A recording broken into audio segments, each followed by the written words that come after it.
14절 말씀을 다시 한번 같이 읽겠습니다. 시작. 내 형제들아, 만일 사람이 믿음이 있노라 하고 행함이 없으면 무슨 유익이 있으리요? 그 믿음이 능히 자기를 구원하겠느냐? 그 믿음이 능히 자기를 구원하겠느냐?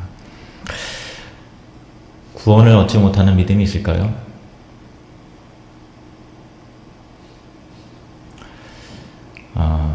구원을 얻지 못하는 믿음은 사실 없습니다. 하나님께서는 모든 믿는 자에게 구원을 주신다고 약속을 하셨기 때문에 믿는 자 가운데서 구원받지 못하는 믿는 자라는 것은 성립이 되질 않죠. 그런데 단 믿지 않으면서도 스스로 믿음이 있다고 착각할 수는 있습니다. 그러니까 여기서 문제가 생기는 거예요. 스스로 믿지는 않는데 믿음이 있다고 착각할 수 있고 믿음의 대상과 내용이 성경에서 말한 그것과 전혀 다른데, 예를 들면 사이비 이단을 열심히 믿고 있어요. 그리고 구원의 확신이 있어요. 그렇다고 구원의 확신과 믿음이 있다고 아무리 열정적인 믿음이 있다고 하더라도 그 믿음이 대상과 내용이 잘못됐다면 그 자체가 믿음은 아니지만 믿음이라고 할 경우 그 믿음이 자기를 구원할 수 없다라고 하는 그런 내용인 것이죠. 그러니까 성경적으로 말하는 바른 그 신앙의 내용을 갖고 있고 대상이 바르면 모든 믿는 사람은 다 구원함을 받습니다. 그만 말씀드렸다시피 성경에서 말하는 믿음의 내용과 전혀 다른 믿음을 가지고 있으면서 그 믿음을 믿음이라고 잘못 생각하고 있다면 그게 문제다라고 하는 것을 이 본문이 지적을 하고 있는 것이죠. 교회 밖에서도 전도를 하다 보면 이미 예수님도 믿고 하나님 믿고 있다고 하신 분들이 의외로 많이 있어요. 교회만 안 나갈 뿐이라고 말을 하죠. 그래 들어보면 좀 믿음이 있는 것 같아요. 대충 알아요. 대충 알고 하나님 당연히 계시지 이렇게 말을 하고 있어요. 교회 안에서도 교회도 나오고 예배도 드리는데 하나님의 존재를 인정을 하지만 성경이 말하고 있는 주요 사실과 주요 교리에 대해서 이게 받아들이지 않고 하나님 믿는다고 스스로 말을 해요. 근데 가만히 들어보면 정말 믿는 것일까? 라고 하는 생각이 들 수도 있죠. 그러니까 그 사람들이 말하는 나 믿음 있지, 교회나만 안 나갈 뿐이지, 믿고 있어. 교회 안에서도 신앙이 깊진 않지만 믿음은 있지 내가. 그렇게 하시는 분들이 계세요. 근데 그렇게 믿음이 있다라고 말하는 근거가 뭐냐면 하나님의 존재를 인정한다라고 하는 측면에서의 믿음을 갖고 있는 경우가 굉장히 많아요. 하나님이 당연히 계시지. 이 세상이 어떻게 있었겠어. 하나님 당연히 계시지. 라고 하는 존재에 대한 인정이죠. 그런데 하나님에 대한, 예수님이 2000년 전에 실제로 계셨다라고 하는 존재에 대한 인정을 믿음이라고 할 수 없다라는 거예요.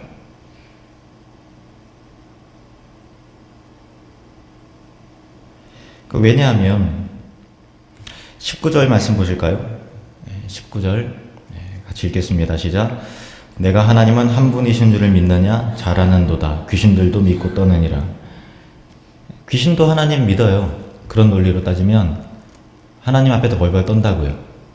그럼 귀신이 구원을 받느냐? 천국 가느냐? 그건 아니잖아요.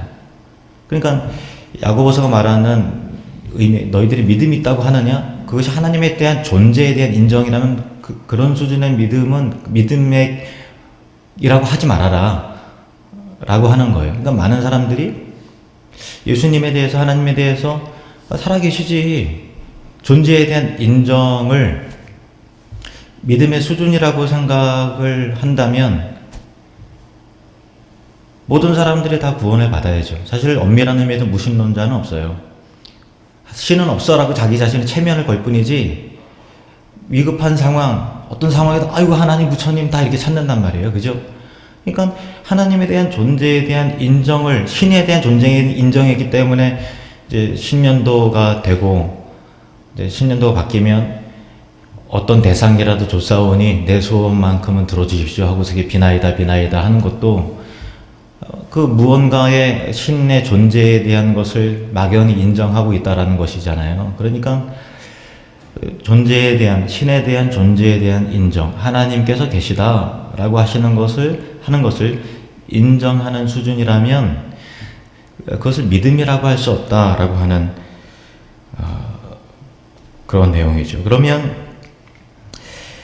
믿음의 내용이라는 것은 과연 무엇이어야 하는가라고 하는 질문이죠. 그러니까 하나님을 내가 인정하는 것만으로 믿는다고 할 수 없으니까 그러면 어떤 것을 믿어야 믿음의 내용 안에 무엇이 들어가 있어야 그것을 믿음이라고 하는가라고 하는 질문을 던지는 거죠. 야고보서 2장 1절 보실까요? 야고보서 2장 1절 같이 읽겠습니다. 내 형제들아 영광의 주 곧 우리 주 예수 그리스도에 대한 믿음을 너희가 가졌으니 사람을 차별하여 대하지 말라. 어떤 믿음요? 누구에 대한 믿음? 영광의 주 곧 우리 주 예수 그리스도에 대한 믿음. 그냥 예수님에 대한 믿음이 아니고 예수 그리스도. 그냥 예수 그리스도가 아니라 우리 주 예수 그리스도. 그냥 우리 주가 아니고 영광의 주 곧 우리 주 예수 그리스도에 대한 믿음. 그리스도라고 하는 것은 우리를 죄에서 구원해내신 구원자라고 하는 의미가 담겨 있죠. 그리스도, 메시아 같은 의미입니다. 구원자 같은 거예요. 그리고 또 하나 우리 주, 그리고 그리스도, 예수님이 나의 존재와 삶과 그런 모든 것의 주인이 되신다라고 하는 인정. 내가 주인 되어서 나의 왕국을 세워서 살아왔는데 믿는다라고 하는 것은 이제 더 이상 나의 왕국을 세우지 않고 주님이 통치하시고 다스리시는 하나님 나라를 함께 세워나가고 그 안에 들어간다. 하나님 앞에 항복한다라는 의미를 가지고 있는 것이죠. 초대교회 때부터 사도들은 늘 예수님에 대해서 강조하는 내용이 이거였습니다. 사도행전 2장 36절 그런즉 이스라엘 온 집은 확실히 알지니 너희가 십자가에 못 박은 이 예수를 하나님이 주와 그리스도가 되게 하셨느니라. 단지 주, 단지 그리스도가 아니고요. 주와 그리스도가 되게 하셨느니라. 우리의 삶의 주인이 되게 하시고 우리의 구원자가 되게 하셨다라는 그런 내용이죠. 골로새서 2장 6절 말씀 보실까요? 골로새서 2장 6절 함께 읽겠습니다. 시작. 그러므로 너희가 그리스도 예수를 주로 받았으니 그 안에서 행하되. 믿음이라고 하는, 내가 예수님을 믿는다, 하나님을 믿는다라고 하는 것은 결국 그리스도 예수를 주님으로 받는 거예요. 나의 인생의 전부요, 주권자이고 통치자이시고 그 모든 것에 대한 결정권자가 예수님이시라고 하는 것을 인정하고 고백하고 고백된 대로 실제로 삶에 있어서 그렇게 살아가는 것. 그래서 예수님을 믿는다라고 하는 것은 우리의 주와 그리스도이신 그분의 통치 아래로 들어가는 것이죠. 하나님의 통치가 이루어지는 곳이 하나님 나라고 천국이요 또 주의 나라인 것입니다. 그러면 예수님을 나의 죄에서 구원해내신 구원자이시고 예수님이 정말 나의 주인이시라면 주인의 말씀을 우리는 듣게 돼 있잖아요. 그러면 반드시 예수님이 나의 주인이시오 나의 그리스도이십니다라고 하는 바른 신앙의 고백을 하는 사람이라면 반드시 삶 가운데서 믿음의 증거들이 나타날 수밖에 없는 것이죠. 그러니까 그분의 통치 안에서 내가 살고 있기 때문에 믿음의 고백과 함께 예수님이 요구하시고 원하시는 삶을 물론 못 미치지만 그러나 삶을 통해서 그 믿음이 증명될 수밖에 없는 거잖아요. 그것이 믿음인 것이죠. 그래서 교회 밖에 있는 사람들이 하나님 계시지, 나 교회 안 나가지, 예수님 믿는다니까 하는 거하고, 교회 내에서도 믿죠, 내가 하나님 믿죠 라고 하는 거하고 차이가 있다라는 거예요. 그래서 이 가운데서도 물론 있을 수 있어요. 그러니까 하나님의 존재에 대해서 내가 인정하는 수준의 믿음을 가지고 믿는다라고 말하고 있고, 아이러니하게도 그러면서도 구원의 확신이 있는, 당연히 천국까지 하나님 계신 거 믿는데 라고 하면서 구원의 확신까지 있는 좀 이상한 그리스도인이 우리 교회 안에서도, 이 가운데서도 얼마든지 있을 수 있다라고 하는 것을 우리가 생각해 보아야 한다는 것입니다. 마태복음 7장 21절부터 보실까요? 마태복음 7장 21절부터 23절 말씀. 나더러 주여 주여 하는 자마다 다 천국에 들어갈 것이 아니요. 이제 주여 주여 하면서 예수님 믿는다고 생각을 해요. 그런데 다 천국 가는 게 아니라는 거예요. 다만 하늘에 계신 내 아버지 뜻대로 행하는 자라야 들어가리라. 율법적 측면에서 그 행위가 온전해야 들어간다는 것이 아니고, 그리스도인이 주인 되셨기 때문에 나타나게 되는 삶의 반응이 있는 자들, 그런 믿음이 있는 사람들이 들어간다라는 거예요. 그날에 많은 사람이 나더러 이르되 주여 주여 우리가 주의 이름으로 선지자 노릇하며 주의 이름으로 귀신을 쫓아내며 주의 이름으로 많은 권능을 행하지 아니하였나이까 하니이니, 그때 내가 그들에게 밝히 말하되 내가 너희를 도무지 알지 못하니 불법을 행하는 자들아 내게서 떠나가라 하리라. 그러니까 21절 말씀은 삶으로 하나님의 주되심이 드러나는 자가 천국에 들어가게 되는 것이고요. 22절에 그날에 많은 사람들이 주님의 이름으로 능력을 행했단 말이에요. 예수 이름으로 귀신을 따라갈지어다 이렇게 해서 귀신도 쫓아냈어요. 병고침의 역사도 막 이렇게 행했어요. 그러니까 굉장히 신령해 보이고 또 선지자 노릇을 한 거예요. 주의 이름으로 권능을 행했단 말이에요. 그리고 당연히 난 천국 가겠지 하고도 이제 한 번도 구원을 의심해 본 적이 없는 사람들이에요. 당연히 천국 가겠지 이렇게 생각을 했다라는 거예요. 그런데 예수님께서 내가 너희를 도무지 알지 못하니 불법을 행하는 자들아 내게서 떠나가라 이렇게 하는 거죠. 그러니까 믿음 있는 가운데서도 구원받지 못하는 자가 있다는 것을 말씀드린 게 아니라, 그 믿음이라는 것이 과연 무엇이냐라고 하는 그 의미를 지금 설명하기 위한 그런 거예요. 22절에 보면은 초월과 신비와 능력이 그 사람의 구원의 증거가 아니라는 거예요. 그러니까 우리가 어떤 신비적인 능력을 행하고 어떤 예언을 행하고 그러면 진짜 엄청난 그 기름 부으심이 있구나, 성령 충만하구나 이렇게 생각할지 모르겠지만요, 두 가지 경우가 있어요. 악령의 역사일 수도 있고요. 어떤 사람들 이렇게 막 성령 받았다고 막 떼굴떼굴 부르고 어떻게 막 하고 막 이게 초월적이 하잖아요. 그게 성령의 역사일 수도 있는데 악령의 역사일 수도 있고, 또 한 가지는요, 성령의 역사일 수도 있는데 성령은 구원받지 못하는 사람을 통해서도 역사하실 수 있어요. 하나님 제한받지 않으시기 때문에, 그러니까 구원받지 못하는 자에게서도 성령의 능력이 나타날 수 있는 거예요. 그러니까 이거 증상 자체가 이건 대단한 일인데 한다 하더라도, 그러나 우리가 그것을 제대로 분별해야죠. 고린도후서 11장 13절에서 14절 말씀을 보시면, 고린도후서 11장 13절에서 14절, 고린도전서 후서 11장 없나요? 예, 제가 읽을게요. 그런 사람들은 거짓 사도요 속이는 일꾼이니 자기를 그리스도의 사도로 가장하는 자들이니라. 이것은 이상한 일이 아니니라. 사탄도 자기를 광명의 천사로 가장하나니.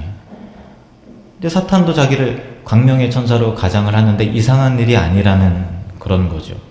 작년 연말에 저도 잘 모르는데 TV에도 나왔다 그러더라고요. 홍해선 전도사라고 12월 달에 이제 우리나라에 북한 인해서 전쟁이 일어나고 막 그렇게 해서 사람들을 미혹하게 하고 막 자기가 막 방언으로 막 얘기하고 통변의 은사가 있어서 뭐 또 해석을 하고 또 뭐 이렇게 하는 것처럼 해서 말은 맞는 것 같기도 하고 굉장히 거룩한 얘기인 것 같은데 아닌 것 같기도 하고 사람들을 헷갈리게 해서 실제로 전쟁이 일어난다는 걸 철저하게 믿은 그 목사님들과 성도들이 수십 명이 뭐 어느 나라로 동남아 어느 나라로 이렇게 피난 가고 도망가고 전쟁이 일어나니까 그렇게 한다는 거죠. 그러니까 분별을 못하는 거죠. 정말 예수 믿는 사람이라면 이 나라를 떠나면 안 되죠.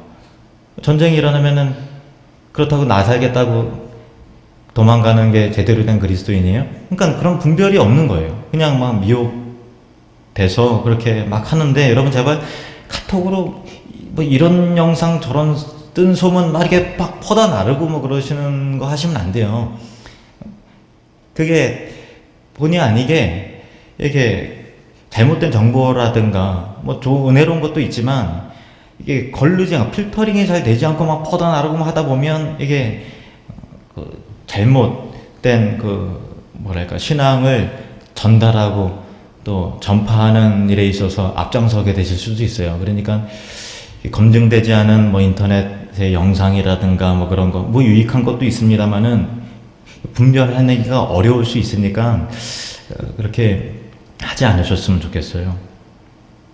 어쨌든 무슨 얘기를 하려고 하는가 하면은 소위 말해서 예수를 잘 믿는 것처럼 보이지만 그 삶 가운데 믿음과 삶의 내용 그것이 믿음이 능력과 기적과 초월로 증명이 되는 것이 믿음의 내용이 아니고 삶의 인품과 성품과 그 어떤 인격적인 측면으로의 열매로 확인해야 된다라고 하는 그런 내용인 것이죠. 그래서 누가복음 6장 46절 말씀을 보십시오. 누가복음 6장 46절 시작. 너희는 나를 불러 주여 주여 하면서도 어찌하여 내가 말하는 것을 행하지 아니하느냐. 그러니까 우리가 주여 하고 부르잖아요. 주인이라는 거예요. 정말 삶 가운데서 하나님의 예수 그리스도의 주인 되심 아래에 그 통치 아래서 사느냐? 주님이라고 하면서 왜 나를 주님으로 여기는 삶의 내용이 없느냐라고 하는 그런 예수님의 질문이죠. 그 야고보 사도가 그 얘기를 하는 거예요. 15절부터 다시 2장 15절부터 보시면 만일 형제나 자매가 헐벗고 일용할 양식이 있는데 양식이 없는데 헐벗었어요. 일용할 양식이 없어요. 너희 중에 누구든지 그에게 이르되 평안히 가라, 덥게 하라, 배부르게 하라 하면서 그 몸에 쓸 것을 주지 아니하면 무슨 유익이 있으리요? 이와 같이 행함이 없는 믿음은 그 자체가 죽은 것이라. 어떤 사람은 말하기를 너는 믿음이 있고 나는 행함이 있으니 행함이 없는 내 믿음을 내게 보이라. 나는 행함으로 내 믿음을 내게 보이리라 하리라. 그러니까 믿음은 삶으로 행함으로 증명되어야 한다라는 그런 내용이죠. 그 삶이라는 것이 뭐 비장하고 거창하고 뭐 온 세계를 열방을 이렇게 하지 않는다더라 소박하게 삶의 일상 가운데서 드러나는 거라는 거예요.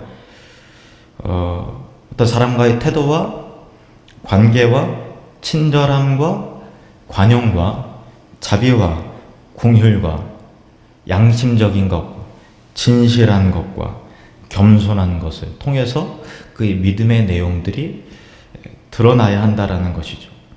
그러니까 평안히 가라 없는 사람이 있어요. 근데 평안히 가라, 덥게 하라, 배부르게 하라 라는 말은 굉장히 은혜롭게 들리고 신앙적이에요. 그러나 왜 실천하지 않는가 하면 막상 베풀고 실천하는 것은 아깝다는 거죠. 돈이 들어가는 거니까.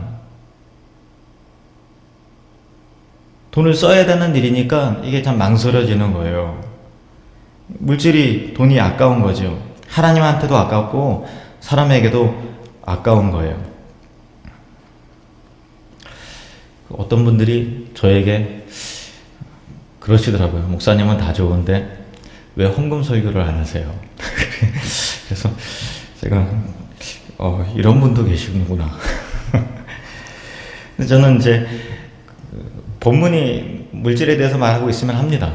근데 그 흐름과 상관없이 하는 거를 굉장히 좀 망설이는 사람이라 그런 거예요. 오늘은 이제 물질 얘기가 나왔으니까 곁들여서 말씀을 드리면 신앙을 율법적으로 규범화하는 것도 문제지만 신앙을 추상화하고 관념화하는 것도 굉장히 큰 문제예요. 뭐 이를테면 이런 거죠. 마음이 중요하지. 하나님 중심을 보시는 하나님이야. 내 마음 아시죠, 주님. 이렇게 하는 거예요. 그러니까 진심으로만 전달되면 된다라고 하는 그런 거죠. 마치 이를테면 애인이랑 사랑하는데 정말 자기야 사랑해. 그냥 당신밖에 없는 거 알지. 당신은 나의 전부야. 라고 하면서도 밥값은 한 번도 안 내요. 그러면 이 사람의 사랑을 의심할 수밖에 없는 것처럼 하나님 사랑합니다 라고 하지만 그냥 감상적으로 관념적으로 흘러가서는 안 되는 거잖아요. 그러니까 자신의 어떤 이 움켜쥐고 있는 물질과 나누고 베푸는 것에 대해 인색한 그런 마음을 고급한 신앙으로 포장을 해서 뭐 이를테면 하나님은 중심을 보시지 한다든가, 또 11조는 과거의 구약의 율법주의적인 시대일 거야. 신약 시대는 11조라는 말이 없어. 이렇게 하면서 뭐 어떤 뭐 종교 사기극이다 뭐다라고 하는 그런 말에 이렇게 현혹이 됐다기보다라도 자기의 탐심을 그것으로 써먹는 거예요. 아, 그렇지 하고서 인용하는 거죠. 그래서 굉장히 그 자기의 신앙의 이름으로 숨기지만 속은 아까운 거예요. 탐심이 있는 거예요. 그런데 그 명분으로 구약적인 것이고 율법적인 것이야 라고 하면서 어디서 주워 들은 이야기를 가지고 자기 신앙을 고급스럽게 포장을 한다는 거죠. 속으로는 본심은 아까운 거예요. 인색한 거예요. 이게 자기 자신에게 속으면 안 돼요. 지난주 말씀드렸다시피 그 구약의 율법이 폐기가 된 것이 아니라 완성된 것이죠. 그리고 믿음이라고 하는 것은 실천적으로 행함으로 드러날 수밖에 없는 그런 거예요. 감리교 창시자였던 요한 웨슬리가 이런 말을 했어요. 나는 당신들의 돈지갑이 회개하지 않는 한 당신들의 그 회심을 믿을 수 없다. 그런 말을 했어요. 진짜 회심이라는 것은 주님의 주인 되심을 인정하는 것인데, 내가 정말 소중하게 생각하는, 무기라고 생각하고 안전한 울타리라고 생각하는 영역까지도 주님 앞에 주 되심을 인정하지 않는 이상 온전한 신앙과 회심은 있을 수 없다라는 그런 내용인 거죠. 오직 믿음, 행함이 아니라 오직 믿음으로를 강조한 종교개혁자 마틴 루터도 진정한 회심이 무엇입니까? 라는 질문을 받았을 때 다음과 같이 대답을 했어요. 그것은 머리의 회심과 가슴의 회심이며 돈지갑의 회심입니다. 진정한 회심이 뭐냐? 머리의 회심, 가슴의 회심, 돈지갑의 회심입니다. 머리의 회심은 지적인 변화로 복음과 진리를 깨닫는 것입니다. 가슴의 회심은 사랑과 정의를 회복하는 것을 뜻하지요. 그리고 중요한 것은 돈지갑의 회심입니다. 돈을 어떻게 모으고 어떻게 사용하는가가 회심의 척도가 될 수 있습니다. 그렇게 말을 했습니다. 구원을 얻는 믿음이라는 것은 결국은 예수 그리스도를 그리스도와 주가 되게 하셨다라고 하는 것이고, 그리스도 예수를 너희가 주로 받았으니 그 안에서 행하라는 것은 주인 되심 아래서 살아야 된다라고 하는 것이니까, 내 삶의 주인이 누구냐, 내 소유의 주인이 누구냐, 내 가정과 내 경영하는 것 모든 것들의 진정한 결정권자가 주인이 누구냐라는 것을 빼놓고 논할 수 없다라고 하는 그런 내용이죠. 그래서 신앙을 추상적으로 관념적으로 생각해서는 안 되는 거예요. 요한복음 14장 15절 말씀 보실까요? 요한복음 14장 15절 말씀 같이 읽겠습니다. 시작. 너희가 나를 사랑하면 나의 계명을 지키리라. 한 번 더 시작. 너희가 나를 사랑하면 나의 계명을 지키리라. 사도 야고보는요, 우리들을 향해서 참 믿음 있다고? 그래 한번 고민해보자, 한번 논해보자 라고 하는 그런 충격적인 화법을 쓰면서 우리를 불안하게 해요. 14절 말씀을 보실까요? 14절 말씀 시작. 내 형제들아, 만일 사람이 믿음이 있노라 하고 행함이 없으면 무슨 유익이 있으리요? 그 믿음이 능히 자기를 구원하겠느냐? 그 믿음이 능히 자기를 구원하겠느냐? 너희 믿음이 있다고 정말 구원받을 수 있겠냐? 라고 하는 그런 거죠. 그러니까 우리가 이 말씀 앞에 자기의 믿음의 내용에 대해서 고민해야 돼요. 고민해야 돼요. 나 구원받을 수 있을까? 이 고민해야 돼요. 그러니까 행함으로 증명해봐라. 증명할 수 없는 믿음은 죽은 믿음이다. 그거죠. 과거의 한국 교회는요, 그 믿음이 있다는 것을 예수님 믿었다. 믿음이 있느냐? 그러면은 너 구원 받았냐? 나 구원 받았는데 너 천국 갈 수 있겠냐? 나 천국 갈 수 있다라고 하는 이 구원의 확신이 얼마만큼 있느냐로 믿음의 수준을 결정을 해버렸어요. 그래서 구원에 대한 진지한 고민을 없게 만들었어요. 물론 이제 과거에 저도 그랬고 한국 교회가 구원이라고 하는 것을 너무나 단순하게만 만들었기 때문에 예수님이 당신을 위해서 죽으셨습니까? 아멘. 주님이신 걸 믿습니까? 아멘. 할렐루야, 당신 구원받았습니다. 이제 지옥 가지 않습니다. 의심하면 안 됩니다. 당신 천국 갈 것입니다.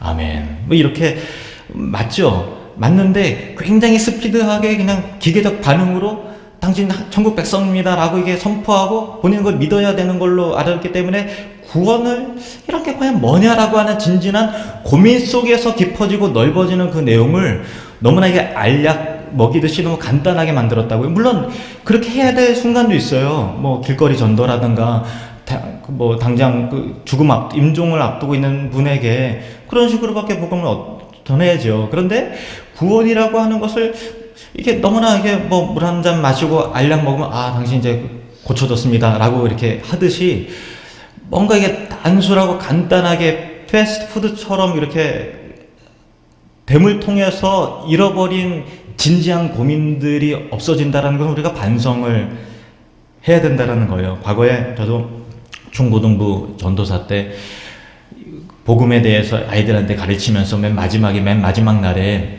2박 3일 수련회에 되면 마지막 집회에 이제 이 정도 설교했으면 구원의 확신이 당연히 있겠지 하고서 이제 예수님 믿는 사람들 손 들어보니까 손 들으려고, 천국 갈 사람들 손 들어보니까 다 손 들었는데 안 드는 친구들이 있으니까 순간 열이 팍 받는 거예요. 그래서 구원의 확신 없는 사람 손 들어보니까 이게 몇 명이 손 들더라고요. 그래서 너희 구원 받았어, 확신해야 돼 라고서 막 강조를 했으니까 애들이 막 혼나는 분위기니까 수면에 손을 내리면서 나 천국 간다 그러더라고요. 근데 지금 와서 생각해 보니까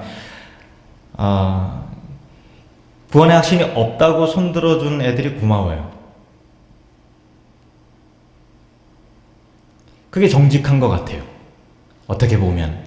그러니까 믿음이 충만해서 구원을 확신을 가져야 돼요. 물론 구원의 확신이 있어야만 되지만 구원의 확신을 갖는 과정 중에서 있었는데 내 삶 가운데 고민이 되니까 이 구원의 확신을 하는 과정 가운데서 고민하게 되는 것들 있잖아요. 내 믿음이 진짜 믿음인가?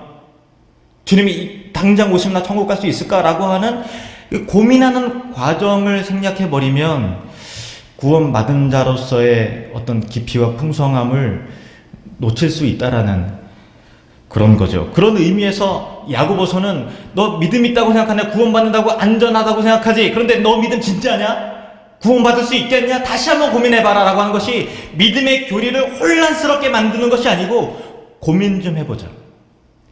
정말 너의 삶을 한번 고민 좀 해보자. 예수님이 너의 주인이 맞는지, 하나님 나라 안에서 백성 가운데 정말 살아가고 있는지 한번 진지하게 한번 생각 좀 해보자. 그 토론의 장으로 우리를 안내하고 있다는 것입니다. 그런 의미에서 저는 야고보 사도는 너무나 고마운 거예요. 너무나 고마워요. 구원받았다라고 하는 것 가운데 구원의 확신이 있습니다, 난 천국 갈 것입니다 라고 선포하는 것뿐만 아니라 성화로서의, 구원받은 자답게 삶으로 살아내는 성화로서의 구원, 삶으로 증명되어야 될 구원의 내용은 과연 무엇인가? 나는 예수 그리스도를 나의 주님으로 받은 신앙이 정말로 분명한가? 내 신앙은 관념과 추상과 이론적인 것으로 지적인 만족과 욕구를 채우기 위한 수단으로 이 예배에 참여하고 있는 것은 아닐까라고 스스로를 한번 점검해 봐야 하는 것이죠. 신앙이라고 하는 것은 그런 고민 속에서 조금씩 자라나는 거예요. 구원의 확신이 있다가도 없다가도, 다시 있다가도 없다가도 하면서 자라나는 것입니다. 진짜 믿음 없는 사람은요, 자기 믿음에 대해서 의심하지 않는 사람이에요. 믿음이 좋은 사람은 내 믿음을 의심하는 사람이에요. 내가 얻은 구원에 대해서 사실 한번 불안에 떠는 사람이 정말 믿음이 좋은 거죠. 그런 과정을 통해서 여러분의 믿음은 흔들리지 않는 견고한 믿음이 될 것입니다. 야고보 사도는 이렇게 우리에게 말하고 있어요. 이와 같이 행함이 없는 믿음은 그 자체가 죽은 것이라. 어떤 사람은 말하기를 너는 믿음이 있고 나는 행함이 있으니 행함이 없는 내 믿음을 내게 보이라. 나는 행함으로 내 믿음을 내게 보이리라. 결국 행위를 강조한다는 것이 아니고 진짜 믿음에 대해서 한번 고민해보자 라고 하는 거죠. 여러분, 오늘 말씀의 결론입니다. 어떻게 하십시오가 아니고 고민해보십시오. 한번 진지하게 고민해보십시오. 내가 확신하는 구원의 의미를, 믿음의 내용들을 다시 점검하면서 주님 앞에 나아가시는 저와 여러분이 되시기를 주님으로 축원합니다. 기도할 때 하나님, 주님 앞에 내가 갖고 있는 신앙, 믿음, 그 내용을 다시 점검하기를 원합니다. 더 깊어지기를 원합니다. 그래서 온전한 믿음을 갖기를 소망합니다. 믿음의 고백과 함께 삶이 일치가 되기를 원합니다. 주여 도와주시옵소서. 우리 다 같이 통성으로 기도하시겠습니다. 아버지 하나님, 우리가 고민하길 원합니다.